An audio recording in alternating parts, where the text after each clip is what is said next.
marapat lamang because after all ng kanilang pagsisikap, meron po dapat na reward naman talaga o honor na itumbas sa kanila. Because after all, they earned that, pinagsikapan nila yan, at kanila din naman po talagang pinaghirapan yan. They earned those degrees. They earned those rewards or awards. They earned those diploma. Mga kapatid, dito natin makikita na yung pag-earn ay isang bagay dahil sa ating sariling pagsisikap, isang bagay na na-ingrained na at nakintal na sa ating mga kaisipan at sa ating pagkatao. This is the reason kung bakit marunong tayong magparangal. Ito yung rason kung bakit marunong tayong magbigay ng award and honor, sapagkat alam din natin how we earn things and paanong dapat natin ito bigyan ng recognition. You see, maaga pa lamang kinondisyon na tayo to earn things. Tayo na ay sinanay sa maagang kamalayan natin kung paanong mag-earn ng mga bagay ayon sa ating merito. Halimbawa kanina sa eskwelahan pa lamang, you were trained from kinder hanggang college, mga kapatid, na makakapag-earn ka lamang ng magandang grado. Depende sa performance mo sa exam at sa paaralan. Hindi dyan natitigil, kasi pagdating din sa trabaho, yan din ang tinuturo sa'yo, na makakahanap ka lamang ng magandang trabaho, mataas na posisyon, magandang sahod, ayon din doon sa iyong performance. Makakamit mo yan, yung mga incentives na yan, ayon sa iyong nagagawa. Actually, kahit nga di ho ba sa pantaong relasyon natin, ito rin ay totoo. Nagkakaroon tayo ng acceptance and affirmation sa mga kaibigan, colleagues, mga katrabaho natin, depende sa husay at galing natin. We somehow work for or earn their respect, lalo na yung mga boss natin, hindi ho ba? At minsan masakit, mismong sa sarili nating pamilya din, hindi natin ito maitatanggi. Yung pagtanggap ng ating sariling pamilya kung minsan at pagkilala nila sa atin, mga magulang, kamag-anak, kapatid natin ay nakadepende din sa ating mga achievements. Abogado yan, doktor yan, and what else, diba? Brothers, bago pa man tayo magkaroon ng lubos na kamalayan, una na tayong sinanay sa pag-earn ng mga bagay. Ang tuusin tayo ayon sa ating sariling mga gawa at pagsisikap. At hindi ito isang bagay na parang ayaw natin, pero wala lang tayong magawa at wala lang tayong choice. Hindi ho ba? In fact, tayo mismo ang kadalasang nag-i-impose din yan sa ating mga sarili dahil ito na din yung kasanayang kinamulatan natin at siya din namang gusto natin. Somehow, it feels good to earn something, right? We feel more secure when we earn something because it's based on our works. We feel more in control. We feel more accomplished. We feel more proud, right? When we earn something according sa ating sariling pagsisikap. Ngunit ang hindi natin napapansin ay yung hilig natin to earn something sa sarili nating pagsisikap ay pinaparalisa tayo nito upang hindi natin maunawaan yung lalim ng biyaya ng Diyos at ang kahulugan ng Ebanghelyo para sa atin. This constant yearning towards earning and striving for something paralyzes us and blinds us to truly grasp and understand what is the meaning of grace and what is the meaning of the gospel. At mga kapatid, ito yung makikita natin na kasalanan na kinahulugan ng mga taga-Galatians sa sulat ni Pablo. So by the way, baka magtataka po kayo, bakit po nasa Galatians tayo? Atin muna pong pagpaliban yung Corinthians Dahil kung makikita nyo po dito, I believe there's a very important reminder for us sa book ng Galatians.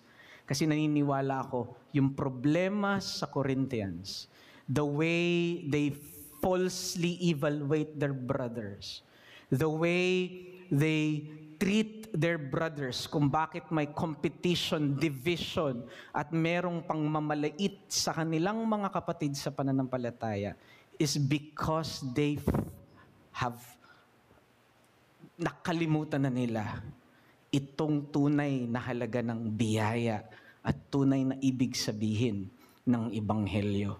The reason there is such fighting and party spirit sa church ng Corinth is because they have forgotten the real essence and meaning of grace and the gospel sa kanila. And so I believe it's very good for us to be refreshed kung ano ba yung ibig sabihin ng pag-ibig ng Diyos expressed through the gospel, expressed sa cross ng ating Panginoong Hesukristo. Kaya nga mapapansin ninyo, please, I invite you to open your Bible in verse 9. Anong sabi po ni Pablo dyan? Pinakita niya yung kahangalan ng mga taga-Galatia. Verse 9, but now that you have come to know God, rather to be known by God, how can you go back to the weak and worthless elementary principles of the world, whose slaves you want to become once more? Dito ay makikita natin na sinasabi ni Pablo na bumabalik sa pagkaalipin o mga paunang aral ang mga taga-Galatians sa kabila ng kanilang maluwalhati ng posisyon bilang mga anak sa ating Panginoong Hesukristo. From sons, they want to go back to slavery again. They want again to earn their salvation by works of the law or through the ritual of circumcision. At alam niyo po, mapapansin ninyo sa Galatians chapter 3 pa lang, pinakita na ni Pablo yung kahangalan ng ganitong ginagawa ng mga taga-Galatians. Binasa sa atin ni Deacon Aaron kanina, yung chapter 3 verse 1. Ang sabi doon ni Pablo, "O foolish Galatians, who bewitched you?" Sino nang gayuma sa inyo? Sino ang ikangay nangulam sa inyo? Nagsimula na kayo sa biyaya at nagsimula kayo sa pangako at pananampalataya, tatapusin nyo ba ang inyong pananampalataya sa pamamagitan ng pagbalik, sa paggawa at pag-earn na naman ng inyong kaligtasan? At upang ipakita yung kahangalan nila, gumamit si Pablo sa chapter 3 ng dalawang ilustrasyon o human example. Ang sabi niya, ang kahangalan ng pagbalik sa pagiging slave or earning your salvation through works, makikita mo yan sa example mismo ni Abraham. Si Abraham mismo, pinawalang sala siya, hindi sa pamamagitan ng gawa at pagsunod sa kautusan, kundi si Abraham mismo ay pinawalang sala sa pamamagitan ng pananampalataya. And the second human example na ginamit ni Paul sa Galatians chapter 3 ay yung dalawang uri ng tipan. Yung tipan o pangako ng Diyos kay Abraham that through promise, he will be the father of nations, and then 430 years later ay nag-establish ng tipan ng Diyos, and that's the Mosaic Covenant. At ang sabi doon ni Pablo, paanong sisirain ng isang tipan 430 years later yung tipan ng pangako na kung saan kayo nakatindig. You see, ang sabi niya, that is foolish. If Abraham himself was saved and accepted by God through faith alone, and if the covenant of promise was already there in Abraham, it is foolish to earn and to go back and earn your salvation through works or through the ritual of circumcision. Pero alam nyo, mga kapatid, dito sa chapter 4, para i-elevate pa yung foolishness nila, hindi lang niya gagamitin yung example ni Abraham, hindi lang niya gagamitin yung example nung dalawang tipan na yon, yung Abrahamic, yung kay Abraham at kay Moses, ang gagamitin niya is yung larawan nila na sila na ay mga anak ngayon. They are now sons, but they are now going back to slavery. And that is how foolish the Galatians are sa kanilang ginagawang ito na pagbalik sa Judaism or works salvation. Kaya nga dito makikita natin, mga kapatid, na nakakabigla dahil ikinumpara mismo ni Pablo sa isang paganong relihiyon ang Judaism. You notice that. That is clear in verse 9 and 10. Ang sabi ni Pablo sa verse 9, yung Judaism, ay yung pagan worship o idolatry sa verse 9, ito yung weak and worthless elementary principles of the world. Ito'y tumutukoy sa pagan worship and idolatrous worship. Pero anong sinunod niya sa verse 10? Pagdating sa verse 10, sabi niya, but you observe days, months, seasons, and years. You see, para kay Pablo, there's no distinction. Judaism or pagan religion, they are the same. Relihiyon sila ng pagkaalipin dahil walang tunay na kaligtasang ibinibigay ang dalawang ito. Meaning for Paul, to trade the gospel for the works of the law for justification is the same as going back to pagan worship and pagan idolatry. Kaya nga, ipinakita niya sa kanila. Doon sa verse 7, anong sabi niya doon? Sa chapter 4, verse 7, remember, you are no longer a slave, but a son. And if a son, your heir according to promise. Your heir through the grace of God. Ngunit ang labis na pagtataka ni Pablo dito sa mga taga-Galatians ay bakit kaya sa kabila ng maluwalhating estado na nila bilang mga anak ng pangako ay tinatalikuran nila ito at mas pinipili pa rin nila ang maging alipin muli sa pamamagitan ng gawa ng batas at ritual ng pagtutuli. Kaya yun sabi ni Paul sa verse 9, di ba? Na sa mga ito'y nais nyo muling magpaalipin. Well, maybe one of the reason why ay dahil pa rin sa pride o yung dating pariseo na nandoon pa rin sa puso ng bawat isa sa atin. Because somehow when we earn salvation, right, we feel good about ourselves. We feel somehow more in control, accomplished, and more proud when we base our acceptance towards God by earning it through our own works. And that is why here in verse 1 to 11, ay pinakita ni Pablo ang nakalulungkot na larawan ng isang anak na mas pinipiling maging alipin muli kesa ang patuloy na maligo sa batis ng pagmamahal at pag-ibig ng kanyang ama para sa kanya. And this is really the problem of a former Pharisee like us. Ito yung problema ng merit theology na patuloy nating nilalabanan sa ating mga puso. And it comes in many ways. It shows itself in many ways na dapat ay maging maingat tayo, mga kapatid. Mayroon pa rin kasi tayong pagkiling na tila tignan ng Diyos bilang amo at hindi bilang ama.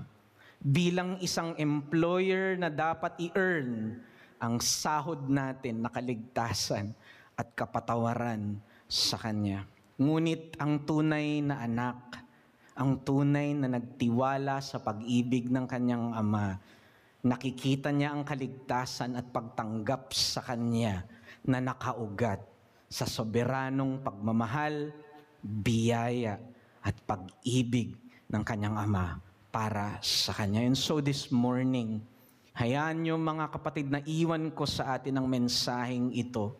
Tandaan po natin, para sa mga tunay na anak, ang pag-ibig ng ama ay laging mas matimbang kaysa sa pamatok ng pang-aalipin. For a true child, his father's love will always outweigh the slaver's yoke. For a true child, his father's love will always outweigh the slaver's yoke. Kaya nga sa umagang ito, mga kapatid, dalawang karakter ng pag-ibig ng Diyos ang ilalatag dito ni Pablo para mapaalalahanan yung mga taga-Galatians na hindi na muling bumalik sa kanilang slavery. And these two things about the love of the Father. Sabi niya una, the Father's free love, and second, the Father's initiating love. The Father's free love, a love that we can never earn. And the Father's initiating love, a love that we will always respond to because it is so glorious and so beautiful. So una, mga kapatid, the Father's free love, a love that we can never earn.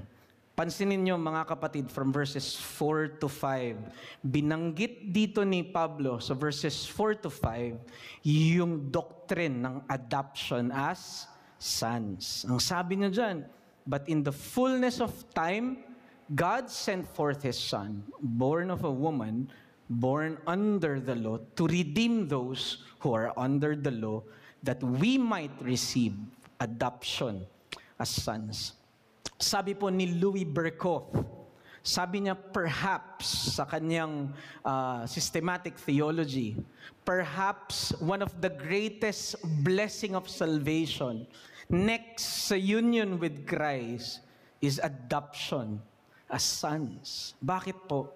Kasi ang sabi ni Louis Berkhof, adoption as sons captures for us in one complex but straight somehow view yung freeness o yung greatness ng love ng Father sa atin. Sapagkat ang sabi niya, this doctrine displayed God's love and how it covers the life of a child of God.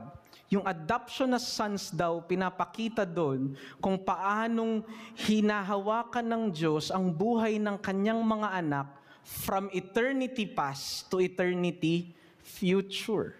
Sabi niya yung adoption as sons deals with the very whole life of the believer, and written ito all throughout scriptures. Example, election. Pansinin niyo po yung sinabi niya dyan sa verse 9, di ba? But now that you have come to know God, or rather, to be known by God. Ang sinasabi dito ni Pablo is hindi naman talaga ultimately kayo ang nakakilala sa Diyos.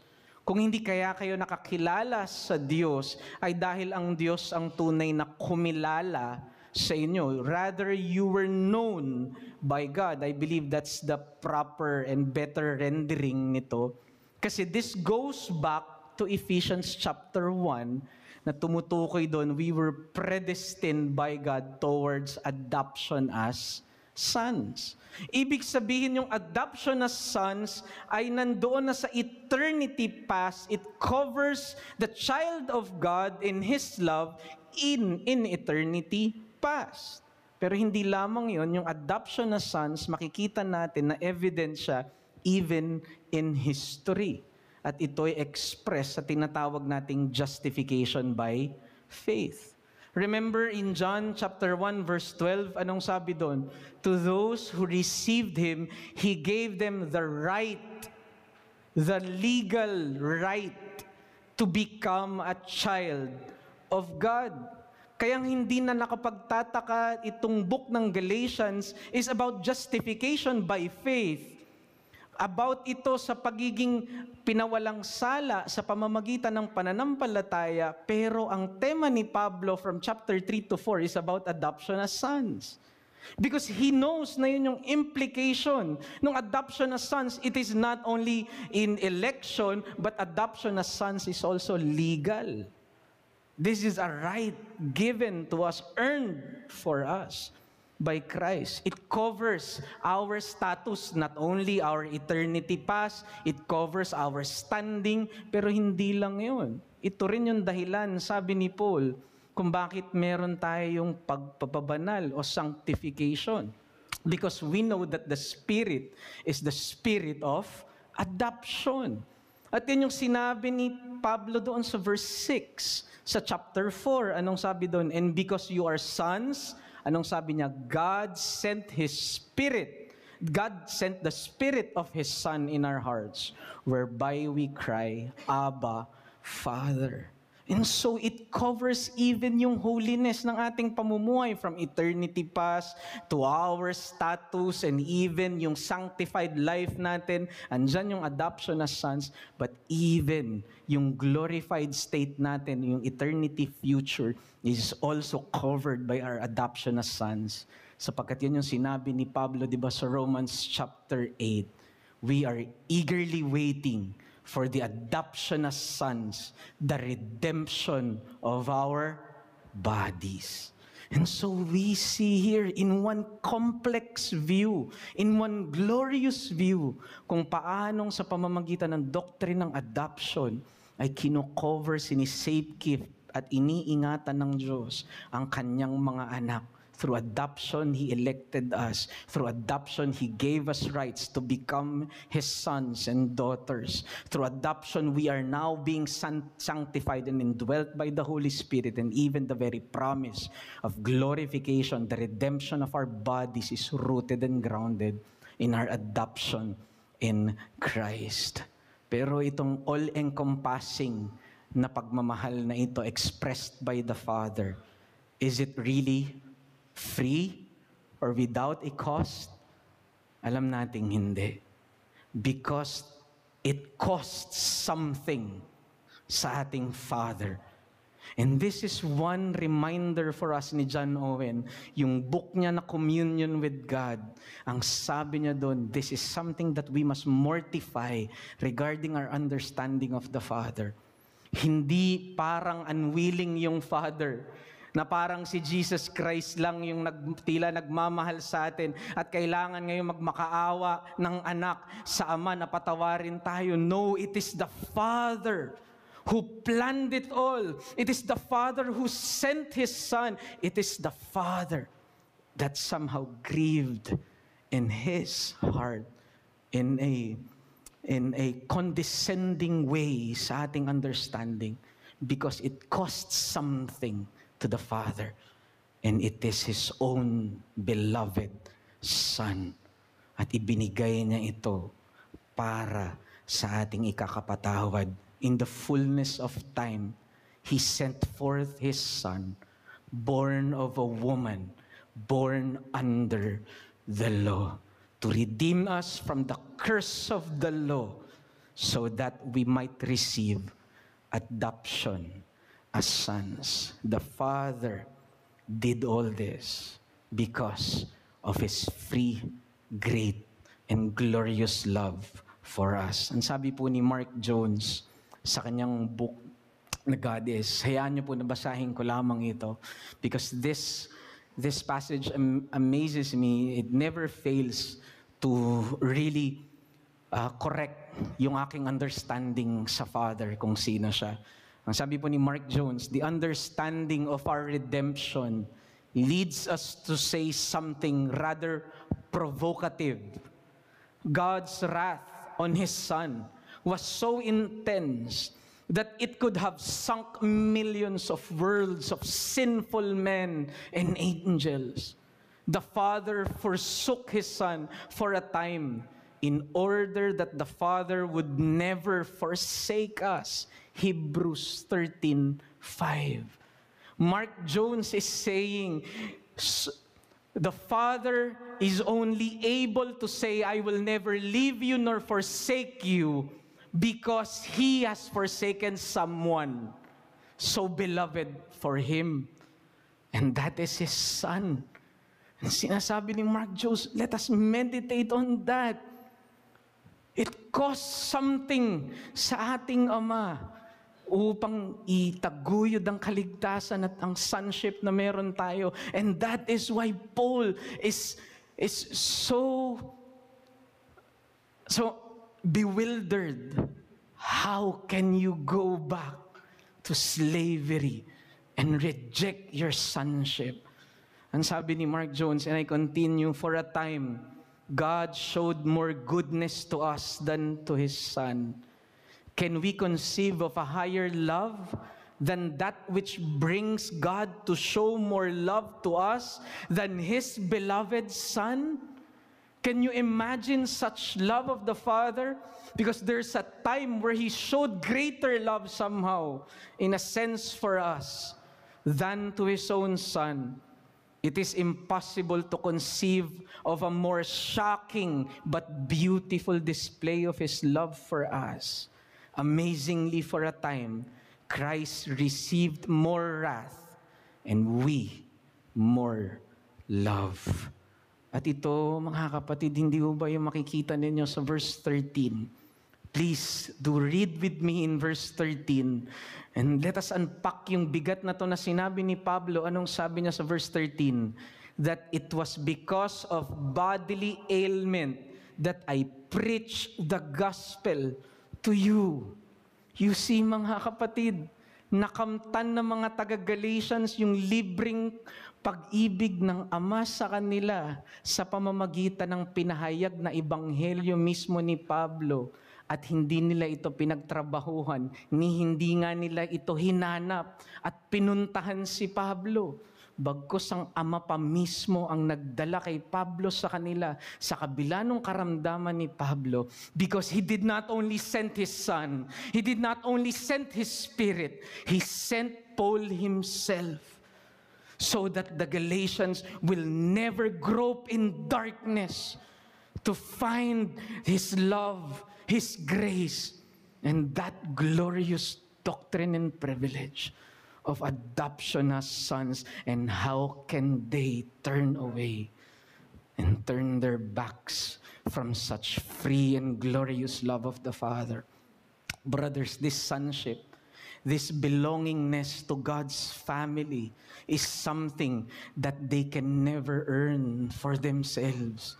Sonship was fully earned and obtained for us by God Himself, by the Father. Now, brothers, if this is true, kung ito ay totoo, hayaan nyo na dalhin ko kayo sa isang implikasyon nito.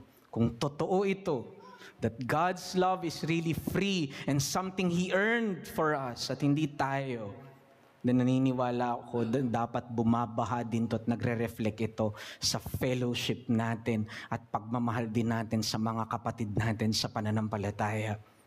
Because remember, this brotherhood is created by the free choice of God also for us. The kinship and brotherhood that we extend towards one another should also be free. Hindi tayo dapat nagsiset ng standard sa mga kapatid natin where you have to be this and like that so that you can earn my brotherhood and my kinship and my love. No. Sapagkat hindi lang yan immature. Anti-gospel yan. Anti-sonship yan na binigay ng Panginoon para sa atin. Brothers, we do not make our brothers earn love galing sa atin. This must be freely given towards them sa covenant community sa church. The brothers we have in the church is God's free and sovereign choice for us. And when we base brotherhood, when we base kinship over preference, binibase natin ito on social status, likes, dislikes, hobbies, and ethnicities.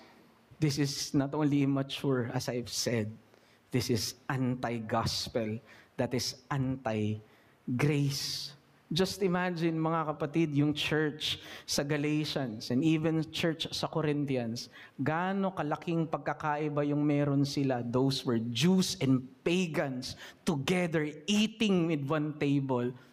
tayo, mga kapwa tayo, mga Pilipino. Yung adobo, kinakain natin. Sama-sama tayo sa mga gulay na gusto natin. Pag hinain yung pinakbet, pwede, sige, kakainin natin yan.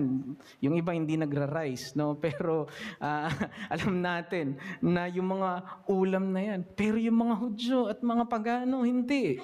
Sa hapag pa lang, meron na silang dapat pagtalunan.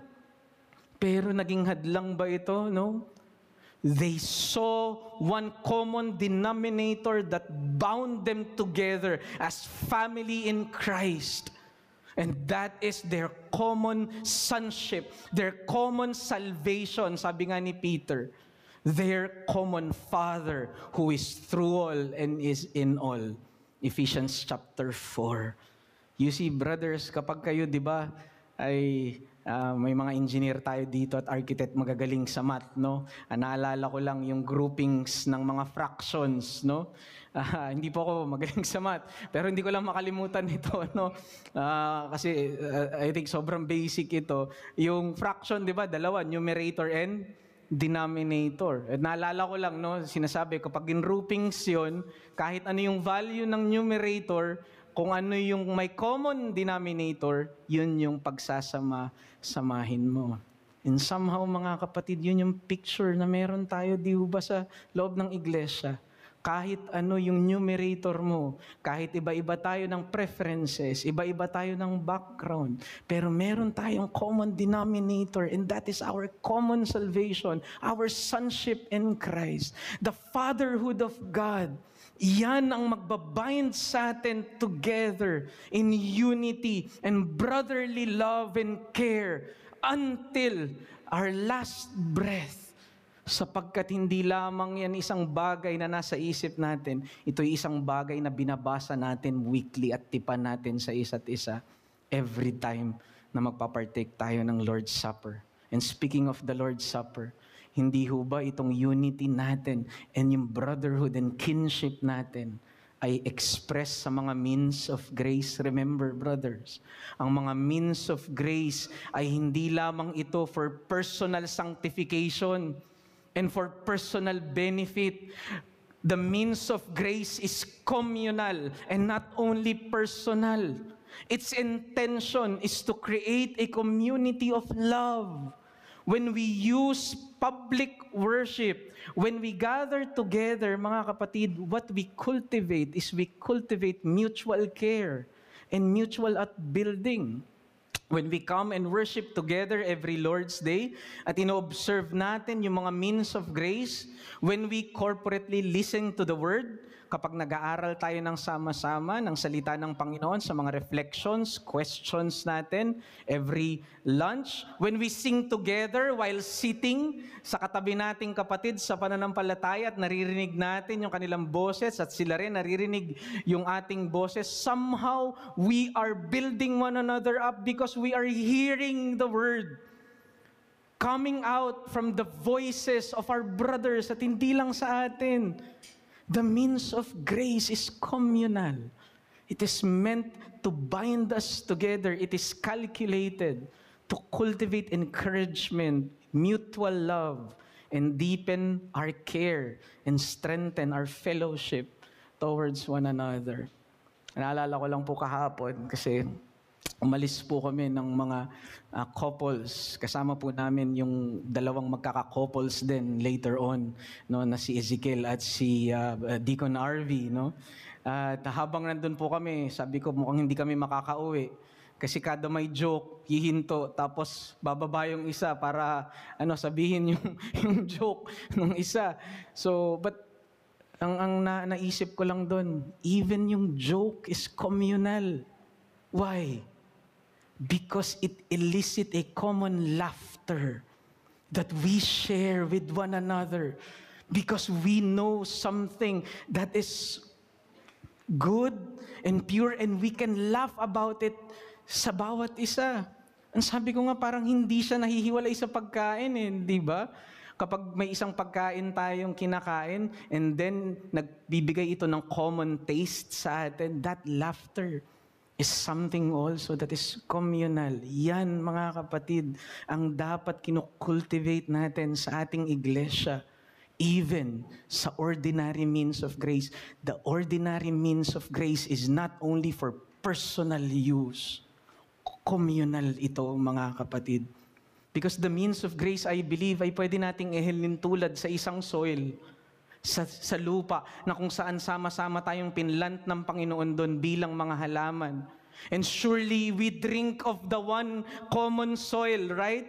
We drink doon sa isang soil na yun with nourishment. Pero ang plano ng Panginoon, as we grow together as plants, we create a habitat, an ecosystem, na kung saan pare-pareho tayong nagde-derive ng nourishment sa soil na yun, but we are there towards one another to ensure yung growth ng bawat isa sa atin for the survival of one another. God's free choosing in planting us together and granting us common sonship in Christ should generate in our hearts greater desire for intimate fellowship with one another. And I pray, ang dalangin ko, mga kapatid, as we continually meditate on God's great and free love for us, itong love na ito ang patuloy na humamon sa atin sa isang free na extension din ng intimate fellowship natin sa isa't isa. We do not make our brothers earn brotherhood, kinship, and sonship. We extend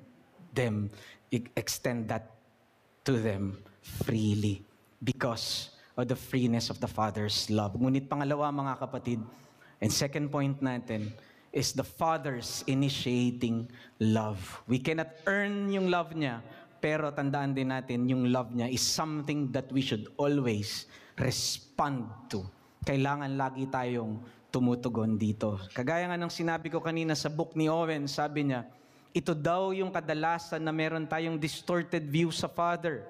Nakikita natin siya na parang siya yung galit sa atin. At naiisip natin bilang mga Kristiyano na namamanhik para sa atin ang Panginoong Hesus upang hindi tayo parusahan ng Ama. Na para bang labag ito sa kalooban ng Ama. Parang lumalabas na si Christ, yung mabait na persona ng banal na Trinidad, habang yung Ama ay walang ibang nais kung di i-condemn tayo. Ang result nito, naiisip natin yung cross na parang kumukumbinsi lang sa Ama na mahalin tayo. Somehow we see the cross as Christ is telling the Father, please love them.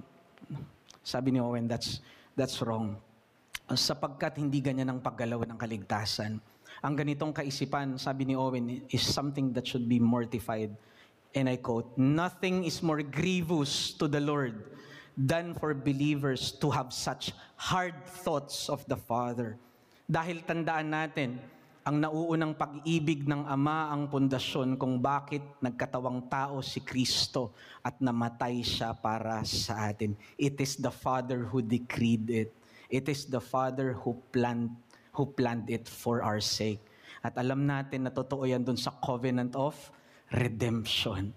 That it is the Father na naglatag nito at nakipagtipan sa kanyang anak at nangakong magbibigay sa kanya ng isang kaharian upang tubusin ang mga taong ito para sa kanya, sa kanyang bugtong na anak, upang ito'y magbigay din ng kalwalhatian sa kanya. Therefore, ang krus ni Kristo, bagamat napakahalaga, ay dapat nating tignan bilang outgrowth ito ng initiating and electing love ng Father para sa kanyang anak at para sa atin na naging anak din sa pamamagitan ng ating Panginoong Jesucristo. Because remember, election is attributed to the Father doon sa Ephesians chapter 1. It's the Father who elected, the Son who died, and then it is the Spirit who is now dwelling in us. So ito din yung sinasabi ni Pablo, but for when the fullness of time has come, God sent forth His Son, born of a woman, born under the law, and after 3 verses, anong sabi niya? He also sent the Spirit of His Son. And after 3 verses, anong sabi niya? He also sent Paul so that you will be able to hear the gospel. It is always the Father's initiating love. From the sending of His Son, from the sending of the Spirit, and the sending of His messengers para tayo ay iligtas at nakawin sa lusak ng kasalanan.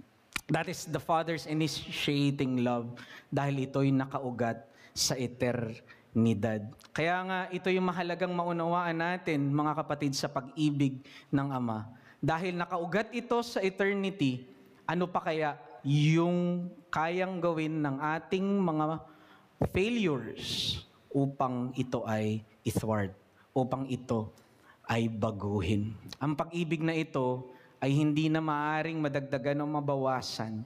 Dahil kung una pa lamang ay hindi na to nakadepende sa gawa natin, because the Father's love, origin nito ay sa eternity past, when there is no earth, stars, and universe, before there were worlds, He already loved us in Christ, and surely hindi nito kayang bawasan o dagdagan pa yung pagmamahal ng Ama para sa atin. Our performance, our religious performance can never add or take away anymore sa kanyang pagmamahal. Sapagkat ang origin nito ay doon sa election, sa eternity past. Wala na rin pwedeng maka-impluwensya nito even now. Because we know that God not only decreed, He also swore an oath. And yun yung dapat nating makita dahil ang Diyos natin ay hindi lang nagtatakda, ang Diyos din natin ay nangako at nakikipagtipan. And so, ba't hindi po kaya dinidiin dito ni Pablo somehow, no? Let me just read again another quote from Owen. Sabi lang niya dito, our communion with God is done by receiving His love and then by returning love to Him. The order is essential. Our love is always consequential, responsive. We only and always love Him based on His prior love to us. And so ito yung sinasabi ni Pablo sa mga taga-Galatians. Ang dapat gawin nila ay hindi nila baliktarin yung sequence. It's as if ang gusto nilang gawin, ang Diyos yung tumugon sa kanilang pag-please sa Kanya, sa kanilang mabubuting gawa. And so, when they please God, God will respond. No. Ang sabi ni Paul dito, you must understand, God's choosing and salvation for you, authored yan in eternity past, at nagkakaroon lang yan ng expression. So, do not reverse yung order. Our love, our good works, yung mabubuting gawa natin, responsive lamang yan. Tugon lamang yan sa nauna na at eternal na pag-ibig ng Diyos para sa atin. Na bakit? Dahil ito lamang ang paraan, mga kapatid, upang hindi tayo mahulog sa makasalanang pagkiling natin na laging i-earn ang pag-ibig ng Ama para sa atin. Mga kapatid, laganap ang works salvation ngayon. Laganap ang relihiyon ng mga alipin. At madalas pa ding nagigising tayo sa mga Pharisaic ways natin o nabubuhay yung dating Pharisee sa ating mga puso. Ngunit kung tulad ni Pablo, ay ipupundasyon natin ang ating pagiging mga anak sa eternal na pag-ibig ng Ama sa atin, sa Kanyang soberanong pagpili. Hindi natin iisipin na pagsikapan at pagtrabahuhan ang sonship natin. We will never try to earn sonship because it is something, ang origin ay eternity past, and something freely given in His electing love in Christ for us. By earning sonship, tandaan natin, we risk squandering and losing our inheritance. At yan yung sinasabi ni Pablo sa mga Galatians, o foolish Galatians. Sa ginagawa ninyong pagbalik ngayon sa work salvation, you are now in danger of squandering your inheritance in Christ. Ang anak, mga kapatid, na namumuhay sa pananampalataya ay tumutugon lamang sa eternal na pag-ibig ng Ama. Hindi niya ito binabaliktad. Hindi pinagtatrabahuhan yan upang kanyang makamtan. A son lives by faith and only responds to this eternal love of the Father because he will never insult his Father by trying to earn it from Him. Ang conclusion lamang, mga kapatid, hayaan ninyo na ito yung lesson na makita natin dito. Maaring hindi nga tayo nahuhulog sa salvation by works, sa ating justification. But let me remind you na baka ito ay nagki-creep in sa ating idea sa sanctification o yung ating pagpapabanal. Our rights to become children of God and the enablement to live out that sonship are both sourced and found only in the grace of God through the gospel. The same love that justifies is the same grace that sanctifies. And so never in a moment na titignan mo, yes, I do not earn my sonship, but I will try to maintain it. And that's the problem here. Nagtitiwala tayo sa ating justification that it is freely given, pero pag nandoon na tayo sa ating sanctification, ang iniisip natin, kailangan ko tong i-maintain kasi baka mawala. Kailangan ko tong i-maintain at pagtrabahuhan para ma-secure. And that is where the problem lies, because it will result in two things: pride or despair. When you try to maintain your sonship, sasabihin mo na it is by your own good works. Ang pwedeng kahulugan mo dyan ay pagmamalaki sa harapan ng Panginoon. At titignan mo na kaya ka may maayos na estado sa harapan ng Diyos ay dahil sa sarili mong religious performance. But there will be times na hindi mo magagawa yan because you're still battling with indwelling sin. And so anong magiging result niyan sa'yo? Yung kabilang extreme, despair. Hanggang sa magugulat ka na lang, ayaw mo nang magpatuloy. Kasi at the end of the day, yung pride na yon and despair na yon ay parehong may maling ginagawa. They are still trying to earn or maintain yung kanilang status sa harap ng Diyos through their own works. Now, hindi natin minamaliit yung halaga ng works. Fruit yun ng ating kaligtasan. Evidence yun ng talagang pagbabago na puso. Pero kailangan nating indistinguish yung necessary cause at necessary means. The necessary means ng pagliligtas ng Panginoon sa atin o yung tulay na pwede nating tawirin at lakaran ay yung mabubuting gawa kasi evidence yun. But the one who created the bridge, the one who created all the materials, the one who designed that, ay hindi ikaw at hindi yung good works mo. It is God. He is the necessary cause. And so nawa, mga kapatid, makita natin na maski yung pagsisikap natin towards good works, ay makita natin na ito ay nasa ilalim ng biyaya at grace pa rin ng Panginoon that He daily supplies to us. Because when we do that, hindi tayo mahuhulog sa prideful religious performance at hindi rin tayo mahuhulog dun sa despairing o dun sa pagsuko na lamang natin sa ating pananampalataya. And so we must train our Pharisaical hearts to always meditate upon these two truths. That we can never earn God's love for us because it was already freely given unconditionally in Christ. And daily, we must train our Pharisaical hearts that we only respond to God's love that is always available daily sa atin.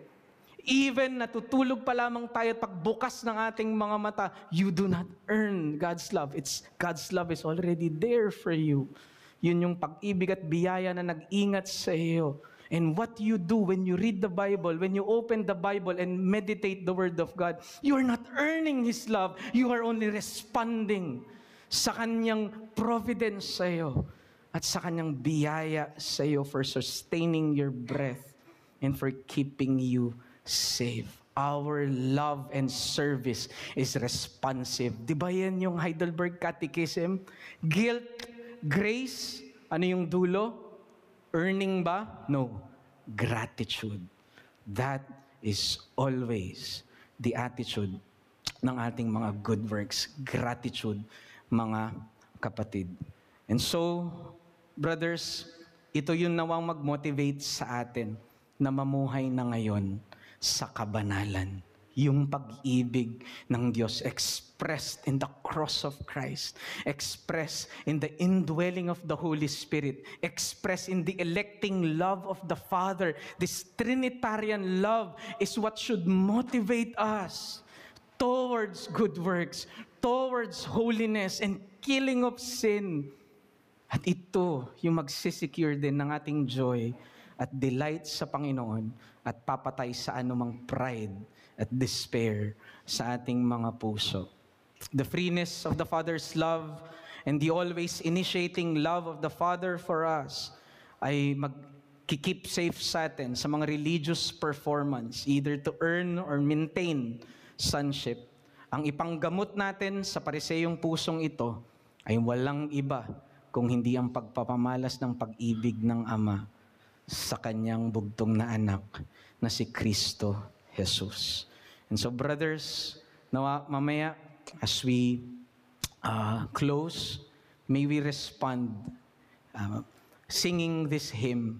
Ang title po nito is How Deep the Father's Love for Us. At ito po ay kinumpose ni Stuart Townhead. And let me just read one of the few lines here. Dito na po ako magtatapos. Ang sabi niya dito, how deep the Father's love for us, how vast beyond all measure, that He should give His only Son to make a wretch His treasure. How great the pain of searing loss, the Father turns His face away, as wounds which marred the chosen one bring many sons to glory.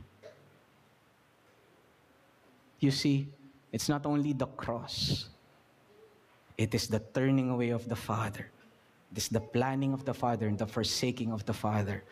Yan ang rason kung bakit tayo naging mga anak din ng Diyos. So purihin natin siya sapagkat karapat-dapat na dakilain ang pag-ibig ng Ama sa atin.